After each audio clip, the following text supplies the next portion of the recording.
Good evening, guys. So I'm just taking a scroll through the garden, and I noticed some things that I wanted to show everyone. I wanted to do a video about this maybe a couple days ago, but I decided to go ahead and do it now. This is just a update on the status of our potting garden area, and that's where we have the tarp laid out and we have everything in a pot. And this is mostly to show the current status of the watermelons, but I have other plants that I planted, so I'm gonna show you the status of those as well. So let's get into that.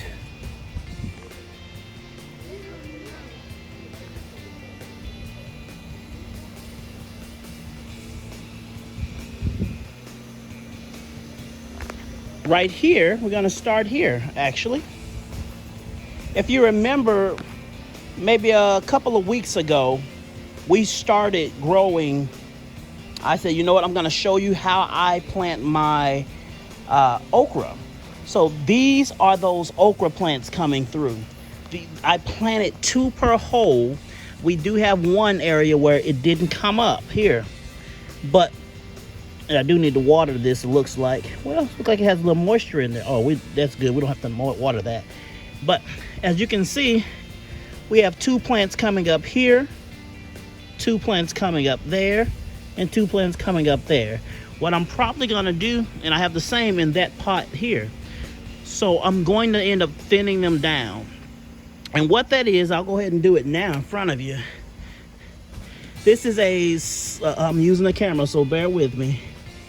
This is a thinning out, is basically removing one of the plants so it doesn't overwhelm it. So if I have 2 plants point so close together, I'll remove one of these plants so that the one plant I did leave will get enough nutrients and it'll survive. So I'm gonna grab this here, and I'm not gonna pull it out. I'm just gonna break it off at the soil level, and that's gonna be thrown away. And now this will survive a lot better now. I'll do the same over here, and we're trying to get the plants that are not in the best shape. I know many people don't want to destroy their plants, but this is how we thin those out. I'm gonna do the same over here. It's easier because this one here is already laying down. Look like it had a little issue. So I'm gonna grab this one. Gonna snap it off at the soil level. Grab this one here. Snap it off at the soil level. And grab this one here. Right here. Snap it off at the soil level.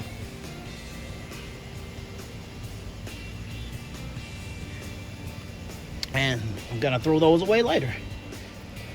I haven't started composting, so can't do that yet. But that is for our okra. It's gonna actually grow up to be a fairly tall plant. My other plant all the way over there, that has grown up. It's still got some growth to do, but I've already gotten some okra off 2 of those plants already. Haven't cooked it yet, but we've already gotten okra off of it. Now, let's go ahead on to our watermelon. Not our watermelon, but the tomatoes. Okay, so the thing about these tomatoes is that these plants, all of these tomato plants besides the 2 white cherry tomato, besides the white cherry tomato big plants we have right there, all of these tomato plants, which is 1, 2, 3, 4, 5, and 6, they actually came up from this area that I had right over here that I just did in plastic. I dug the area up because I was going to be planting in the ground before I decided to use pots. And all of a sudden, a couple of days later, I started seeing to see tomato plants just popping up out of nowhere. I'm like, wait, I didn't plant these. Where did they come from? So I decided that I was gonna get those plants and plant them inside of containers. So after I put these in containers, I did not stake these, which is probably a mistake that I did make. And I want these plants to bush out. As I'm sitting here, I do see something that I need to change. If I come here, there's weeds growing in here. I'm gonna pull those out. All right. Okay. But if you look at these here, these are look like they're in fairly healthy condition. Look at these plants. It's real bushy. But look at this. Look at this. I'm getting flowers all over these things. Already at this level, I'm seeing flowers all over them.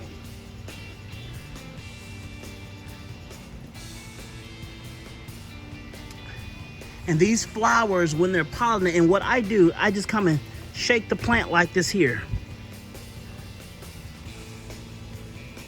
And that will help pollinate these plants. So the flowers, if you, right here, you look close, so you can see that. Inside of that area there, it's gonna drop the pollen, and on the tip areas right there, it's gonna land there. And that's what's gonna pollinate the tomato plant and produce the actual tomato.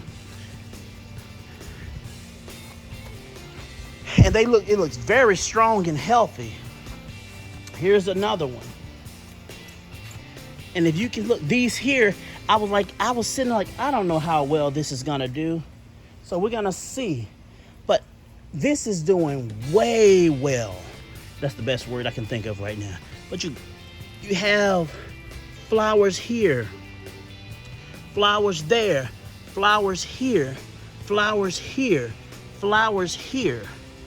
And when I put these in there initially, each one of the plants were about that big. When I dug those up, they're about this big. So this is doing so much better than I expected it to do. Yeah, we did cut that tree down, and it gave so much light to the backyard. Now, this plant here, it does not have any flower. Well, actually it does. This looked like, from the size of the plant, this looked like it can be a beefsteak tomato plant. Yeah, this looked like a beefsteak. So then you have this here. Yeah, all of this. These are the big ones. These like beefsteaks, those giant ones that you see me growing on the other side. And then you have these right here, which I do need to stake up because they're starting to fall over now. But you can see these flowers over here as well. A little yellowing in the leaf, so I probably need to fertilize those. This one right here, this is gonna be a beefsteak as well, look like. And I did see one earlier, and I saw a tomato already growing on it. Let me see if I can find it. Bless you. Bless you. This one here is this is a beefsteak as well. I didn't do well with the beefsteak last year. I heard you say my name. So here is the beefsteaks as well. It's inside this flower, looks like. But I did see one a little bit earlier that had tomatoes on them already. We're not counting these here because those already had started at the beginning of the year, and I just moved them from over on that side to here. I guess the video is longer than I expected. So let's get, and they're actually growing well. I mean, when I say well, they are doing well. What I do want to do though, I want to show you all the status of our watermelons. And it hasn't been a long time since we started this, but this is where we are. So this was my sugar baby watermelon plant. This plant is doing well. I've already harvested one watermelon off of it. But as you can see, since the last time, that's a watermelon growing. It's not growing as fast as the other one though. Because the reason it's not growing fast, of what I can think of, is because it's giving its energy to the other watermelon that's on the plant. That's another watermelon growing. And let me show you this. Compared to that one and the other one that we were growing with it, that's another watermelon growing. So it is growing fast. What I want to do for now though, I want to put it inside. Like a spider mite on there. Need to probably put some more some BT on there, or we're gonna see what I can do to help get rid of spider mites. And so those are 3 watermelons just on this one plant. And let me show you this one. You remember the last time I showed you my Jubilee watermelon? They're about maybe this size. Now look at it. This big watermelon already like it'd be a 2 or 3 pounds. So this is gonna get huge though. So hopefully at the end of this month, maybe next month, I can harvest this. But we have this one on this plant. Guess the other one died off because it's putting most of its energy in this one. So that's 3 watermelons that are growing. I don't see anything over here. But if you see the plants, that lets you know that you have a bug issue. You see these leaves? And I'm thinking that's more from spider mites. I have to look that up and see what's causing this. But the plant itself is pretty much healthy. This plant here has 1 watermelon as well that's growing on it. Actually, if you check it, it's 2. So you have that one growing, and you have that one that's starting to pop up. And like I said, I fertilize, I manually pollinate. And if you want to take another look, you have this one here. But the problem is when it starts giving its energy to one plant, it's like the other melons on that plant starts to slow down. And then here's our other one, our final Jubilee watermelon plant. It had the small little thing hanging on. Look at that little one now. It's on the plastic, but look at that little one right now. Look at that. That's about the size, a little bit about more than the size of my hand. Well, not completely, but that's to show you how they grow so fast. It just doubled. They're like every week it's doubled in size. Every few days it seems like it doubles in size. So far as every few weeks it doubles in size. But that's what I really wanted to show on today. These watermelons and how they are growing. Okay, and it seems like every week that I come and check these watermelons, they surprise me a bit, and I'm just like, wow, these things are doubling every single time. So hopefully by next month I'll have at least 5 or 6 watermelons that I can try and distribute out. And like I said, it's going to the church first, but we're going to try to distribute these and see how they go. And like I said, once you get one watermelon off the plant, that's not the end of the plant. If it's still in the season, it's still going to try to produce more. So we're gonna see where we go from there. Take care of these issues, and see where we can improve.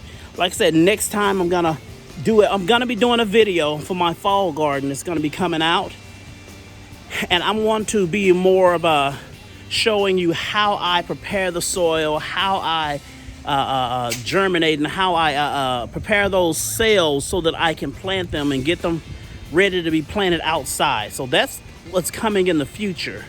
But for right now, hopefully we can get a lot off of these tomato plants. We can get a good amount off of these watermelon plants, because you realize when you plant something in pots, it's still a little bit different. And it's different because the nutrients, you're limited on nutrients. You're limited on that nutrient because they're pots. It's not like in the ground where you can hold that nutrients there. You can't. So that's why we have to fertilize. I fertilize these watermelon plants, and majority all of these plants I have in pots, I try to fertilize those at least once every 2 weeks. And I use blood meal or bone meal for that. When I prepared these pots before your eyes, I did put bone meal and blood meal for the for all the nutrients it can give it. But what I did not add was the calcium, and that's given by the Garden Line. Wait, I think I said that right. So what we're gonna do is my final thing I'm gonna do, and I'm gonna end it for the day. Little man got everything wet up over here because he's playing with the sprinkler. This is the current size of my, one second. This is the current size of my first burgundy okra. And I have, these are the plants. The plant is a pretty good size. And from these plants, I've already gotten a few okra. You know, when you do okra, and I'm starting to see that you need to plant more than 2 or 3, more than 4. Probably plant a good amount of plants so you can get a good abundance of it. But what I noticed that when I came through, I did have to spray not only the okra, but my zucchini plants, my peppers, my cucumber plants over here, and all of this here. Had to spray all of that with probably some BT, and it's organic, and it's because we're having a lot of issues with bugs lately. I haven't had any that I have noticed yet. I haven't had any hornworms this year. I had one last year that'll come in. It destroys the plant because it eats the leaves. And actually, my good Roma tomatoes last year, it ate those tomatoes. But I haven't had issues like to that extent. But it looks like we're doing well this year. I'm gonna keep an eye on it. You want to look at in the morning times or later in the night time to see if they're there. But I do see what looks like a possibly ready tomato, and we're gonna go ahead and harvest it if it's ready. Right here. It's not completely ready yet, so we're gonna let that stay on there just a little bit longer and maybe come out tomorrow and pick it. But as you can see, look at all these tomatoes going off of here. All these tomatoes. I have a container, that container I showed you in the house already. My wife has already did a number on it. My wife loves her tomatoes. And this whole garden is because of her. If it wasn't for my wife, I wouldn't be doing this. All these tomatoes just are growing. They're doing their thing. If you do get spiders in your garden, don't worry about it. From what I'm told, spiders are good. Now, the thing you have to worry about is ants and aphids for the most part. Ants will let aphids survive on the plants because it helps them out. Yes, they grew. All right, guys, thank you for watching. And have a Steven Family. Okay, come to the camera. I want you to say it. Say thank you for watching. Steven Family. Say thank you for watching. Steven Family. You got to say what I say. Say thank you. For watching. Look at the camera. Say thank you for watching Steven's Family Gardening. Thank you for watching Steven's Family Garden. All right, guys. You all have a good one.